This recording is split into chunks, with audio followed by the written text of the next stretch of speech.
नमस्कार मंडळी, आपल्या चॅनलवर तुमचं स्वागत आहे। आज आपण एक अतिशय चविष्ट आणि खुसखुशीत नाश्ता बनवणार आहोत। तांदूळ आणि बटाट्याची भजी ऐकूनच तोंडाला पाणी सुटलं ना। चला तर मग वेळ न घालवता सुरुवात करूया आपल्या आजच्या रेसिपीला। आणि हो, ही भजी बनवण्यासाठी आपल्याला लागणारं साहित्य खूप सोपं आहे आणि सहसा आपल्या घरात उपलब्ध असतं। इथे मी 2 वाटी इंद्रायणी तांदूळ घेतलेला आहे। त्याला 2 ते 3 पाण्याने स्वच्छ धुवून घ्यायचं। तांदूळ स्वच्छ धुवून झालेत की तांदूळ पूर्ण पाण्यामध्ये भिजेल एवढं पाणी घालून तांदूळाला 4 ते 5 तास पाण्यात भिजत ठेवायचं। कुकरमध्ये थोडं पाणी घालून 2 बटाटे उकडून घ्यायचे। मी कुकरच्या 4 शिट्ट्या काढून घेतलेल्या आहे। बटाटा हा चांगला उकडून घ्यायचा म्हणजे त्याची पेस्ट छान बनेल। कुकर थंड होताच बटाट्याची साल काढून घ्यायची। चला, आपले तांदूळ इथे छान भिजलेले आहेत।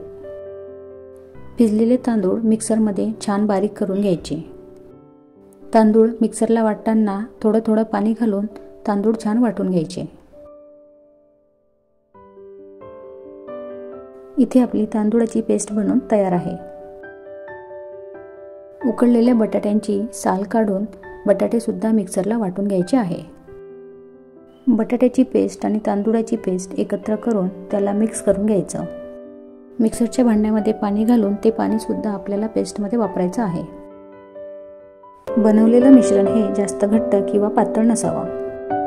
मिश्रण जास्त घट्ट झालं असेल तर त्यात थोडं थोडं पाणी घालून ते पातळ करून घ्यायचं। बनवलेल्या मिश्रणाची कन्सिस्टन्सी व्हिडिओमध्ये दिल्याप्रमाणे करू शकता। आता बनवलेल्या मिश्रणामध्ये आपण मीठ घालूया। चवीनुसार मीठ घालायचं। थोडे जिरे घालायचे। बारीक चिरलेली हिरवी मिरची, मिरची नसल्यास लाल तिखट घालू शकता। कढीपत्ता आणि बारीक चिरलेली कोथिंबीर। हे सर्व एकजीव करून आपल्याला भजी तळायची आहे। एका कढईमध्ये तेल गरम करून घेऊ। गॅसची फ्लेम हे मीडियम टू हाय ठेवायची आणि हळूहळू सर्व भजी तेलामध्ये सोडायची। मीडियम हीटवर भजी आतपर्यंत शिजली जाणार। लालसर रंग येईपर्यंत भजी तळून घ्यायची।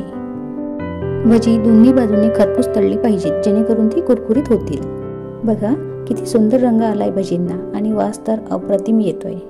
तर मंडळी, आपली गरमागरम आणि कुरकुरीत तांदूळ आणि बटाटा भजी तयार आहे। तुम्हाला माझी रेसिपी कशी वाटली कमेंटमध्ये नक्की सांगा आणि चॅनलला सबस्क्राईब करून व्हिडिओला लाईक करा। थँक्यू।